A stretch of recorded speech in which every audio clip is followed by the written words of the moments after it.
This podcast is brought to you by Penji. Penji is a creative subscription service that gives you access to pre-vetted, agency-trained creatives from all over the world. From graphic design to illustrations to social media management and web development, it's all included for one monthly price. It's time to say goodbye to the hassle of searching for top-notch creative talent. With Penji, you get quality and consistency delivered right to your inbox every day, carefully crafted for you by humans. So meet your new creative team today. Head over to penji.co for more and enter the coupon code located within the podcast show notes.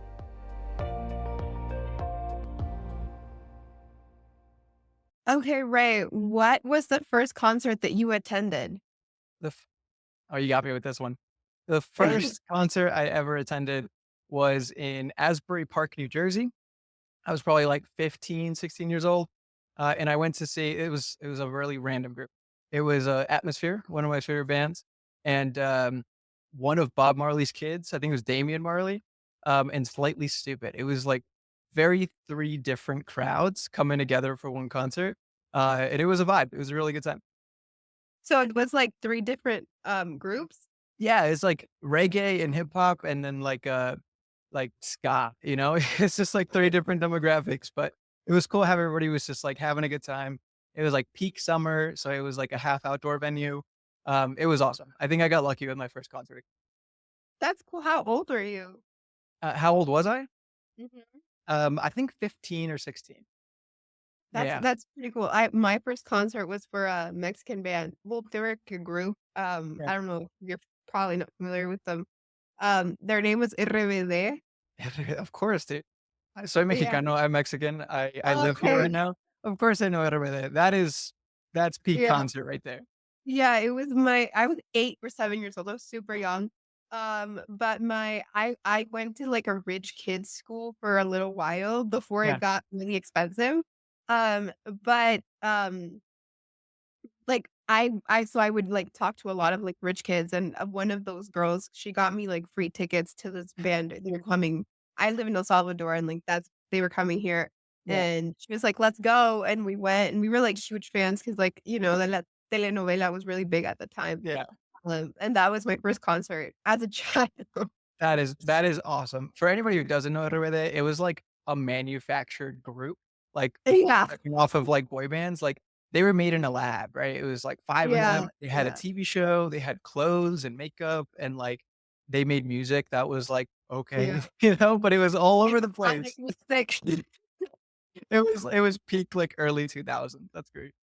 Yeah, I will drunk sing those songs. Yeah, yeah, To my absolutely. heart. Yeah, Yeah, no. They were super manufactured. Marketing success though, which is a great way to get us started to the yeah. 20 Minute Podcast. Everyone, welcome. You guys know the drill. My name is Daniela, and I'm your host. Today, we have a great guest, Ray Nunez from Nuñez. Hi, how are you doing, Ray? Excellent, excellent. Thanks for having me. I'm excited. I'm excited to have you too. I actually don't have a lot of Latino guests, so it's great for me. 'Cause I feel like we need more representation, more diversity, and I'm really excited to have you on the episode today. Absolutely. This will be our first Spanglish episode. I like it. Yeah, first Spanglish, so viewers probably will have to get a lot of like subtitles just We'll to get get. captions. We could get captions. We have the technology. Yeah. So actually, the reason that I was really excited to have your agency is because obviously Fully Managed talks a lot about we do a lot of agency, a lot of marketing work, and we talk with a lot of business owners from that kind of sphere. But you were probably the first one that we were looking into that kind of your whole like shtick, the whole thing was kind of being inclusive, and it's called the People's Agency, which I Yeah. think is really cool, and just the whole thing of kind of having this sort of anti-racist, being inclusive to different cultures and all of that, and um, really resonated with me. And I wanted to ask you what made you want to kind of give it that spin of making it inclusive and have this whole thing around it. Yeah, absolutely. So, I mean, the short answer is because it didn't exist, right? That did not exist anywhere else. So, my background is in design and marketing and fundraising. I worked in the nonprofit sector for a couple of years, and I realized, the agencies that were out there, all the big players that everybody like, was fighting to get internships at. when I was in school, like they didn't look like me. We knew that. But they were Yeah. not actually communicating to any diverse audiences. And if they were, it was performative, right? It was like on our behalf. I'll give you an example. Like I remember watching, it was a Super Bowl commercial. I was little. I was probably like 10, 11, and like the Super Bowl commercial, like made all the rounds because it was bilingual and it was like featuring like Latino actors, doing the thing. And I won't call them out by name. I don't want to get sued out here, but it was so disconnected, right? Like even the words that they used were like it was straight Google Translate in the form of an overproduced commercial. And it was so funny to see like the advertising community at the time look at it and it's like, wow, how inclusive, the gold standard. But I guarantee you, and you can check the receipts, like nobody on that production team era Latino. Nobody spoke Spanish. Nobody understood the cultural connection. It was like so cheesy in the form of like mixing cultures. They had like Day of the Dead, and then they also had like arepas and tacos and sombreros. Like it was all of the stereotypes put together. And I'm like, that's an obvious red flag. And I was too young to understand what that meant, but I've never forgotten that. And as a son of immigrants, as an immigrant myself, like growing up, I was always the unofficial translator, as I'm sure you have, similar experiences, going to the grocery store or the doctors or the school and having to translate for my parents or other Latinos who like, weren't processing the language at the time. And that always kind of empowered me as like, this is my superpower. I can bridge these two worlds. And then I think I took it too literally and made a whole career out of it. So now what we do is, working mostly with nonprofits, foundations, folks in the social impact sector, and it's all around multicultural, multilingual, and specifically focused on Latino audiences. Again, because there was nobody out there who was doing that. So you obviously your main focus is Latino audiences, but I'm curious, do you work with other types of diverse cultures or is it mostly with the Latinos? Yeah, I think recently we decided to double down and we made a whole separate mini agency called Doble Impact that's strictly focused on Latinos. But Nunez, the People's Agency as a whole, we're across the board. Our team is super diverse. Different cultures are represented. We have people from all over the world, and that means that we are also culturally competent and understanding of different diverse cultures. I'll give you one example. A couple years back when the pandemic started, we were hired by the Department of Health to do a multilingual campaign. And this is why this is important, folks, to check a full scope before agreeing to something. Because when they said multilingual, they used the term bilingual, and that's two, right? So we defaulted to Spanish and we said, of course we could do it. Claro que sí. And then we get the full scope, and they're like, actually, these are 22 different languages and dialects. I'm like, what? I So can't even name bilingual. 22 languages. Yeah, I'm like, I can't even name 22 languages.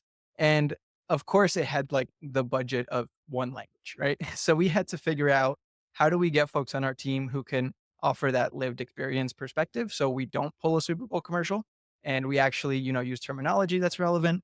And I won't lie, it was stressful because we had to be so, so, so considerate and so inclusive of so many factors. But I mean, the results spoke for themselves. Like this was about, getting folks to, vaccinate and like making sure that folks were staying healthy. This was peak 2020.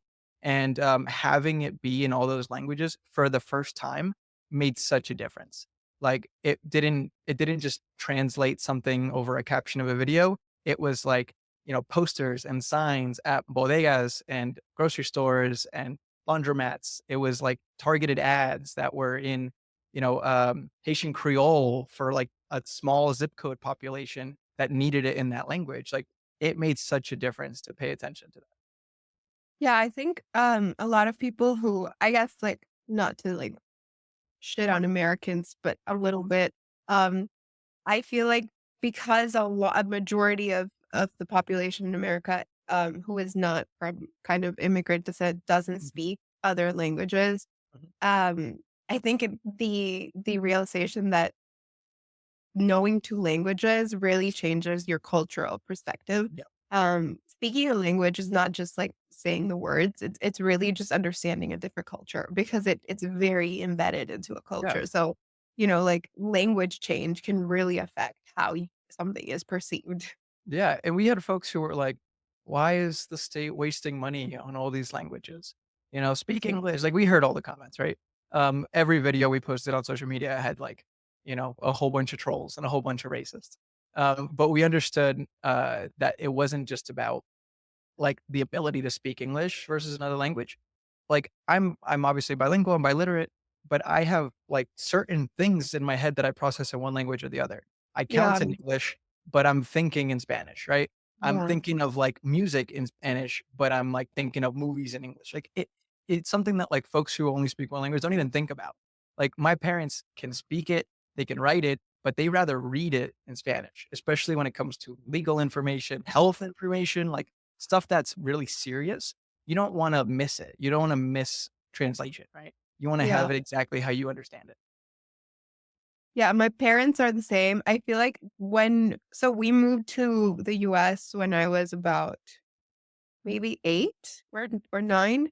Um, and when we moved to America, we were actually there for only a couple of years, and then we moved back to El Salvador. But, I remember when we were there, I didn't speak any English at all because I had been living in El Salvador, and so I spoke mostly Spanish. My parents spoke English, but it was not their first language. Mhm. So it started off with kind of them being my translators, and I picked up the language super quickly because I was so young. Um, I learned it really fast, and then I started becoming the translator for them at some point. Um, because I realized that like I spoke it way better and way faster than they Mhm. did. And also, like you said, I realized that my parents kind of for more important things, like they Yeah. couldn't handle themselves in like daily conversation and probably like a transaction at the supermarket, but when it came to the really technical things and Yeah. just more complicated things, especially as I kept getting older, I realized that they were just so much more comfortable with Spanish. Yeah. Um, and I feel like I like you, I think in both languages. I feel like I'm at my most comfortable when I'm just like saying things, whatever they come out of. Yeah. Como salga la canción, right? That's Thank just God. however it comes out. If not, it's like if I have to like sometimes I have to think, to kind of just get everything into one full sentence Yep. into one language. But if I can just speak, that's where I'm at my most comfortable. I love that. I love that. Now that I live in Mexico again, I'm like facing the opposite where I defaulted to English. And now that I'm here, like there's technical stuff in Spanish that I'm learning for the first time. And like I can I'm very technical and like I understand a lot, but there's certain words that you've just never heard in the US because you never had to, right? Like a Yeah. mortgage. Like that's not something that like I just heard casually in, my living room. Exactly. Yeah. Un crédito hipotecario. I was like, Yeah. that's what is that? Yeah. Yeah, it's because I think I've also kind of, had my entire work life be in English, so I also feel like I mean, I can handle myself in both languages, but I also feel like there's, like, a thing where if you haven't heard these terms, you have Yeah. to sit and be like, "What is that?" Yeah. To kind of get what it How do means. I translate SEO? Yeah, Yeah. exactly. Yeah, exactly. I didn't know you were living in Mexico now, so you're in Mexico? I thought you were in the States. Yeah, so we moved here about 2 years ago. It was like it was supposed to be like a 6-month thing, and, we fell in love with it. My wife is American, she's Irish and Italian, she's, from Jersey, and we lived in Rhode Island for the past 10 years, and most of our business is still operating in New England on the East Coast. But, when we got here and realized, like, this is the window in time, like, we got 2 little kids, this is when we could, like, really embed culture and embed values and embed language where they're still little enough to, like, understand it and process it, right? If we do this 20 years later, we might miss that opportunity to, like, make it meaningful. So, we said, "You know what? Let's sell everything we have. Our work is remote anyway. Let's just keep it going." And, knock on wood, it's been good. It's been working. I love Mexico. I've been to Mexico a couple times, and every time I go, I always just wanna go back. It's Yeah, come really hang out fun. whenever you want. You got a place to crash here. Yeah, that's awesome. Which part are you in? We are in San Miguel de Allende. So it's in the state of Guanajuato. We're about 4 hours west of Mexico City, 4 hours east of Guadalajara. We're like right in the center. Yeah, you guys are, like, right in the center. I've been to Mexico City and Puebla mostly. Beautiful. Yeah, and I love Mexico, and like you said, I do think that, culture is very much embedded into you as a child. Um, I think the discussion that happens between the difference between Latin American kids happening, I think a lot of immigrant kids have that sort of kind of identity crisis where Oh like yeah. I'm not American enough to be here, but I'm not Yeah. Mexican enough to be in Mexico or like wherever it is that they're Yeah. from. Neither, And yeah. It's like, we all have it. We all get an identity yeah, crisis at some point. it's like a whole thing. But I think like what happens is that you kind of what makes you feel so separated from the Latinos from Latin America is that an immigrant child doesn't understand truly what it is to be born in Latin America and kind of have your Mhm. childhood there. It's that kind of lack of shared reality, Yeah. which I think really kind of gives that child that identity crisis because you Yeah. still have the reality of living in America as an immigrant, which the Latino child is not going to be able to relate to. That makes Yeah. sense. 100%. Yeah. All my life being like, growing up in a not very diverse place with not a lot of Latinos, let alone other Mexicans, I always had that of like feeling like I don't belong and identity and language and all that. And for some reason, I thought that like coming home, like I was born in Michoacan, I was born 4 hours from here, that it would be like an end to that feeling. But Yeah, but now I'm an immigrant in my own country. You know what I mean? Like yeah, I'm coming in with a totally different perspective of growing up, a perspective of doing business and politics and all that, because I didn't have the lived experience here. So that's never going to go away. And the moment I like accepted that, it's when you can sleep at night that you're comfortable. yeah, I get it. I totally understand it because I was pretty like I was like very much like a nomad child. We moved around a lot in my childhood, and I still ended up living most of my childhood here in El Salvador. But then I moved away for college to Taiwan, and then I moved back 2 years ago. So it's been kind of like the same reality of just always having to feel like it. I never stop feeling like an expat wherever Yeah. I am because Yeah. I'm always just like a mixture of things. Yeah. And like you said, you kind of just have to accept that and roll with it to kind of find your inner peace. Yeah, yeah. The moment you, like, really start to, like, overanalyze it, like, I have cousins in, like, Texas and California and stuff, and, like, even they had a totally different immigrant child experience in the US. Like, I grew up in, New Jersey with a bunch of Italians and, like, Irish kids, and they never saw that. It was other Mexican immigrants, right? So, even that other side of the border experience in 2 different parts of the country were so, so different, you know? Yeah. It's very different, so you kinda just have to embrace that, which actually is why I think what you guys are doing is so great because America is such a melting pot of cultures, and so many different people from all over the world are there, and kind of having such diverse experiences that not having diversity represented in all fields is kind of like, morally, ethically, it's wrong, but also it's just you're losing market because Yeah. you're only appealing to a very small portion of the people that are actually living in your area if you're not, kind of, like, reaching all of the communities that you probably have. Exactly, exactly, and it's not like 20 years ago, you might have the excuse of like, "Oh, it's so hard to reach everybody." No, we could do that now. Like, we live in like a digital world where like your Instagram feed is totally different than mine, right? Like, you can Yeah. target ads based on your behavior and your location and your language. Like, we could get so creepy in the segmentation that it's not an excuse anymore. Like, anybody, this is direct call out to all businesses. Anybody who's like, it's too expensive, it's too much work, they don't understand the value. So they're never going to understand that like, a simple investment in broadening your audience is going to bring back all the returns. But also, you can't ignore it. Like, Latinos are the fastest growing population. I'll speak about New England, for example. Like, you have your Cape Verdean community, your West African community. Like, they will continue to, be more dominant in politics and business and in consuming. To ignore them is just like it's putting your head in the sand, right? You're not going to Yeah. have the same audience forever. Yeah, and you're not gonna grow your market, you're not gonna grow anything if you're kind of just ignoring them and appealing to one certain audience, and I think what you said about kind of the speaking for you, Yeah. thing really resonates with me because I feel like a lot of times when I see projects that are not involving Latinos, but are using Latino culture, to me are so obvious just because of how, um disconnected they are from Yeah. how it actually is. I don't know if you saw everything that happened with Emilia Perez lately, the Yeah. drama Yeah. with Yeah. that. Yeah. Um, That's messy. yeah, it Like was everything messy. about it. Yeah, it was so bad, and I think it's just from a marketing perspective, it was really a failure of just not surrounding yourself with the right people.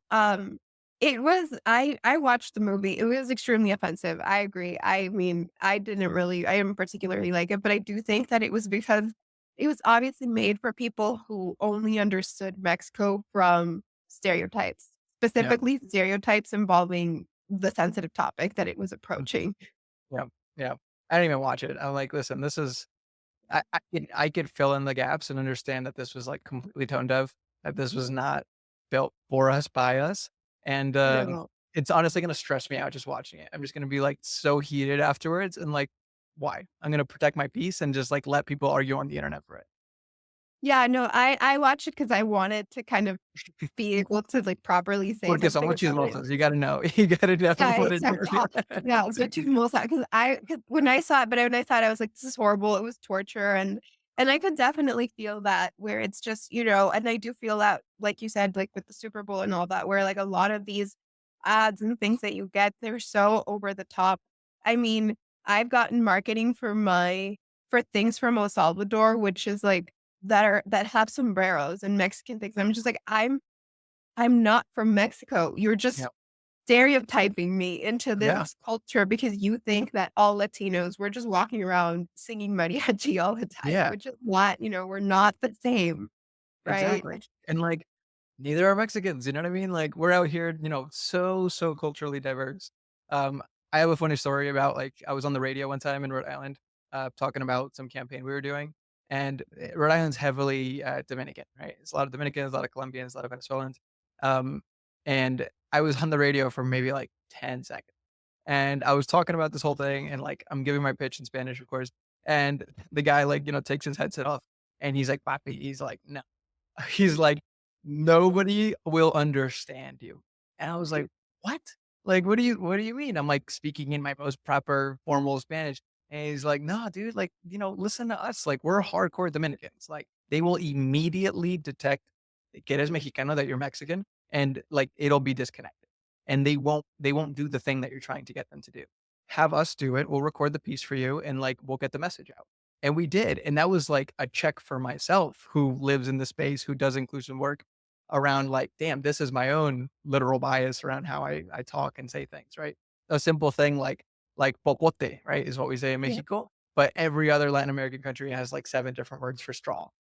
It's those little things where, like, it gets even more segmented the deeper you go into it. Yeah, we say pajilla, we don't say popote. Yeah, and that's wrong, Daniela. Oh, I don't like I know a lot of, like, the Mexican slang because I, like, there's a lot of Mexican media Yeah, that we consume, but it's weird. I can't say popote. It doesn't flow naturally for me.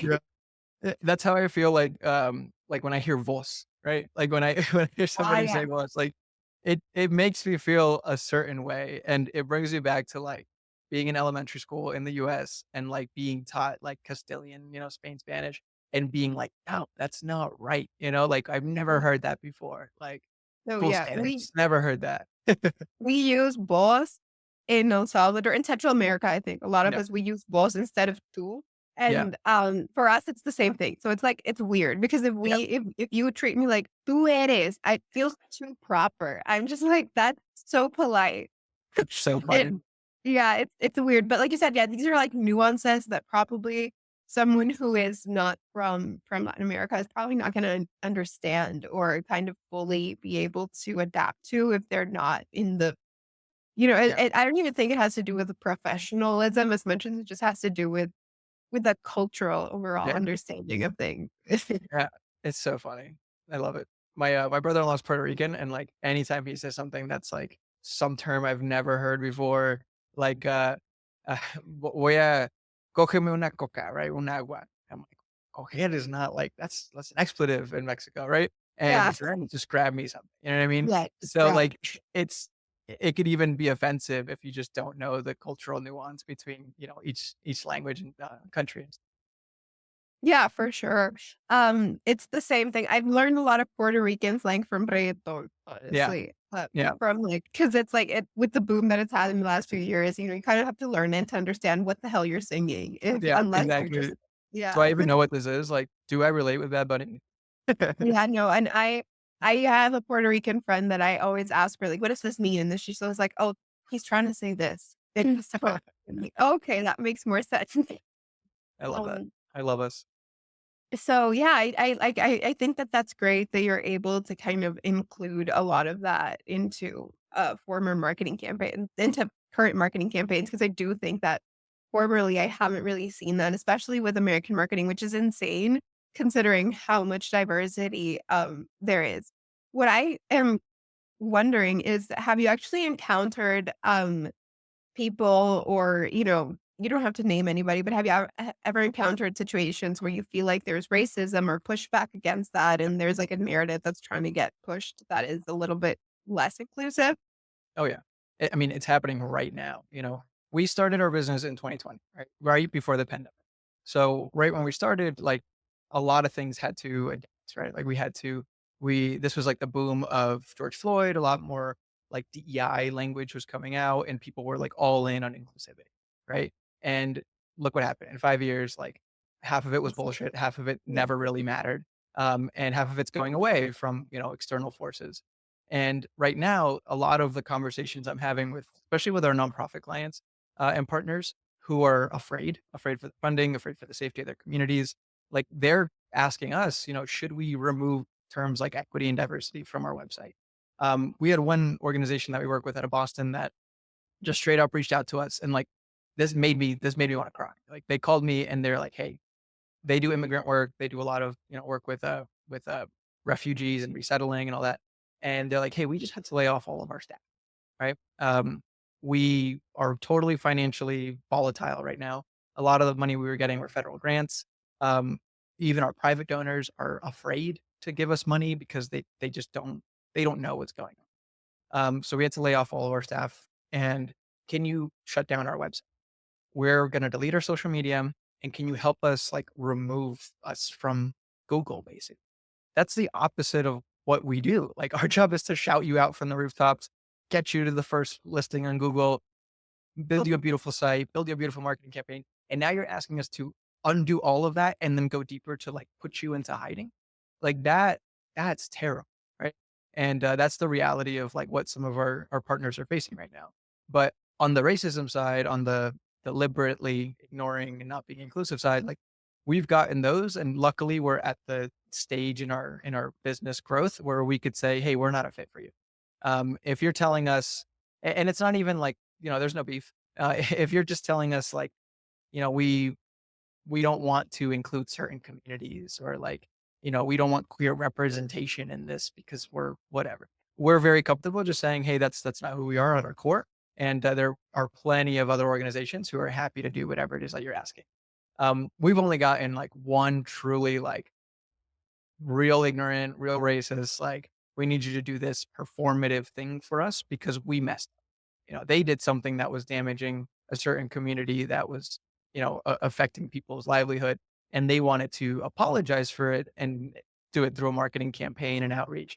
But it was hollow. It was all spin, right? It was all PR. Yeah. And could we do it? Of course we could, but that's not what we're in the business, right? We're not going to be out here like lying to our people, lying to community, to, make you look good. That's not who we are. I'm Yeah, I know, and I feel like because your brand is also just so intricately related to your Latino background, it would just end up being worse that you're associating yourself Oh with yeah. someone that's been, like, insensitive. To your point about, immigration, I did want to ask you, so I feel like with everything that's going on in the United States with immigration, with deportations, with all of this Yep. politically, um regardless of the political affiliations, I imagine that it is affecting a lot, the industry.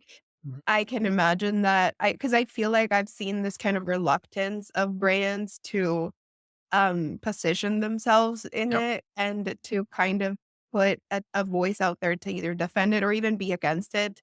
Yep. They're trying to stay neutral, and what I've noticed more is just kind of brands just to not market to that sector of the population, to just kind of mute it out, 'cause it Yep. feels like just gonna keep deporting people. Yep. Um, I don't know, I wonder what your take is on that, because I feel like it really is probably affecting everything. It's huge. Yeah. And that goes back to my point of like a lot of these initiatives were just, they were just hollow. They were artificial. It's performative. Because all those organizations and, we'll bleep these out, like some of the big box stores and some of the big product giants, like they were a year ago putting out like Somos Latinos and like Somos Inclusivos and like they were putting out stuff like that. Or like, every summer they would have their pride merchandise and their pride campaigns and Black History Month, they would do this and that. And what happened? It's February, they were silent, right? They haven't done anything for women's history. Like they're pulling back because they know they can and because they know they never really had to. It was strictly just to appeal folks and to look good and maybe to, quiet any of the people who might be upset of them not doing anything, right? I mean, you remember 2020, like everybody was blacking out their profile photos and like Yeah, I remember. hashtag George Floyd, like every single business, like a domino, just quickly reacted to it. They hired DEI leaders, right? They did all the things, and then when they realized, like, oh, this might not be like helping our bottom line, but it's the right thing to do, they are very quick to backtrack on. So, like right now, we have organizations who like completely did away with like their all of their ESG groups or their affinity groups, their sponsorship of certain cultural events. And like all we could do as a neutral party is call them out. It's just say like, hey, remember literally a couple months ago, like it wasn't years ago. And if they choose to ignore it, then that shows, who they are. But it's all over the place right now. Folks are just like backtracking on their word. Whether they want to or not too. Some folks are just like you said, like frozen in the fright, freeze, whatever. They're just frozen and not doing anything. But we hear that. Like, silence is violence. We know that if you're not out here taking a position, you're supporting whatever is oppressing folks. So all those companies who are just choosing to like put their head in the sand and just ignore the whole thing, we know where they're at. We know who like they're responding to. Yeah, and I feel like, I mean, I've kind of heard the advice of people say like it's better to not position yourself because then you're not going to piss people off. But I think you're going to piss people off regardless of what you do.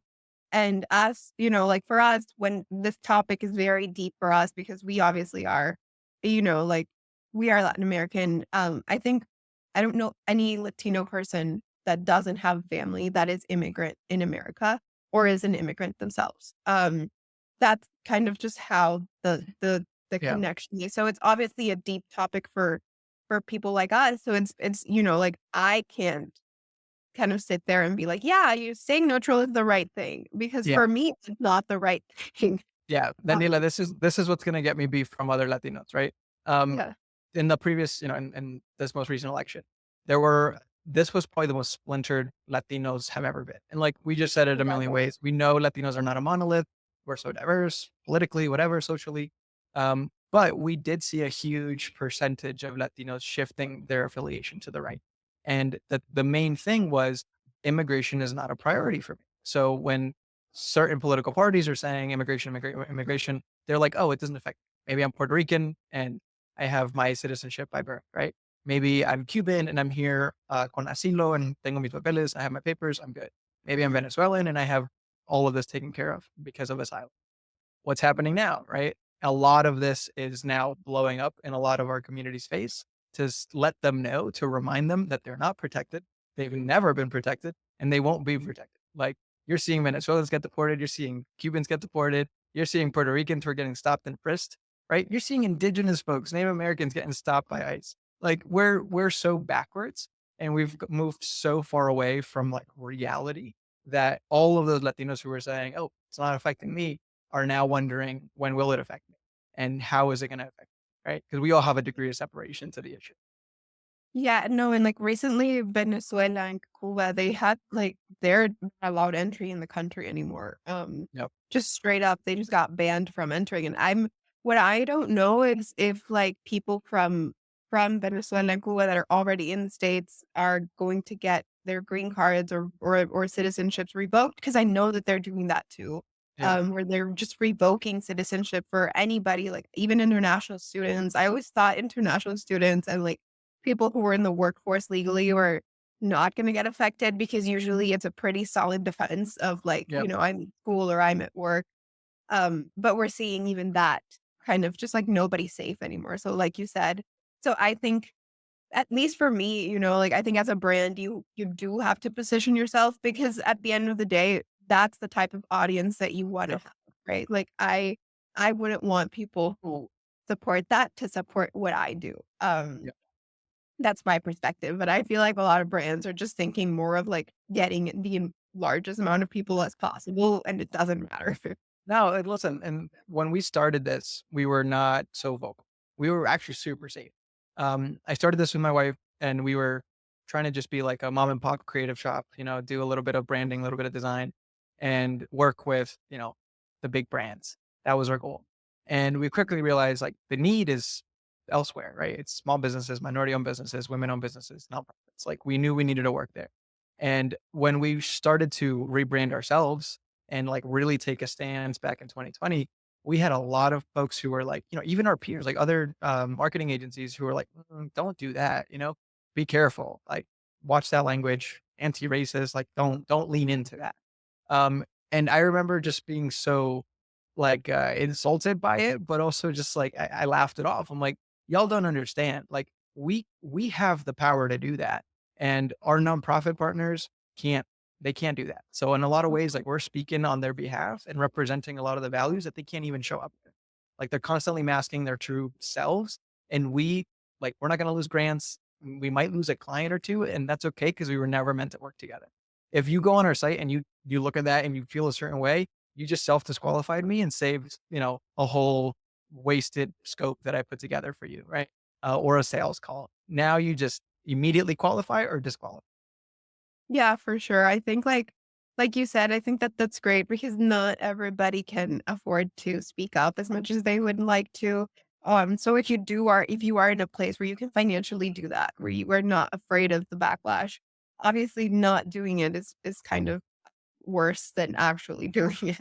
Yeah, and, like, not bringing us down, like, a serious ending to this because this is a lot of fun, I love talking to you about this, but, like, there's serious repercussions to it, like, I am about to go back to the US for some events in April, and, like, now I'm concerned about, like, even though I have my blue passport, my US passport, like, what kind of optics will that be coming in? I have tattoos, soy mexicano, like, there's a lot of things that might flag me. Will it also flag that I have LinkedIn activity that's constantly talking about, the damages of immigration policy like this or DEI work or whatever. Like, am I putting myself at risk? Right. Those are the kinds of things that I'm like very seriously talking about at the dinner table with my wife now, Yeah. because it's not just us putting out a social media post about how we feel and our values. Like now there's serious, repercussions. No, yeah, it's definitely scary because I also feel the same thing. I mean, I have opinions, but it's hard to kind of put them out there and kind of have your face and voice related to it because you don't know how that's going to come back and bite you.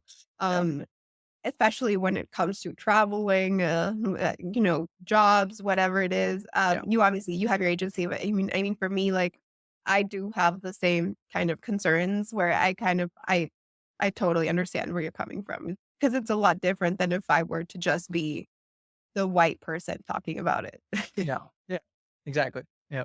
Yeah, Yeah. It's a that's different.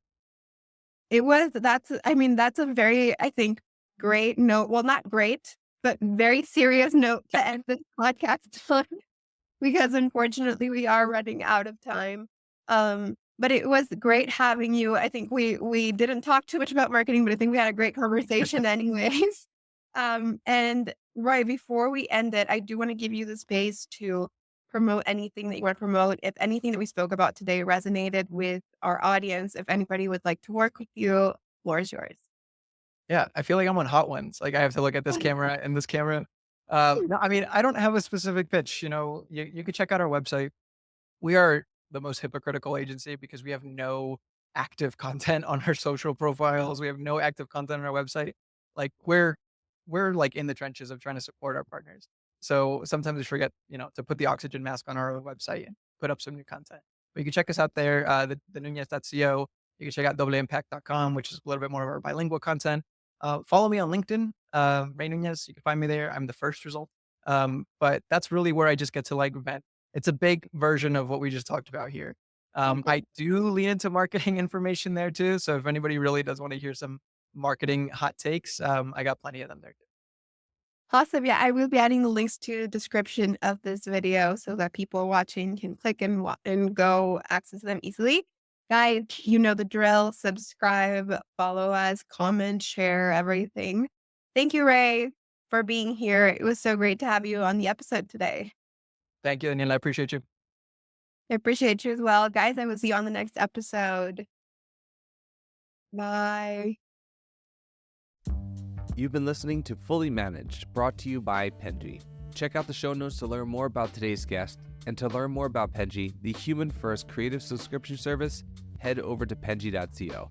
And by the way, if you're still listening, it would mean the absolute world to us if you were to share this podcast with a friend, and of course, subscribe.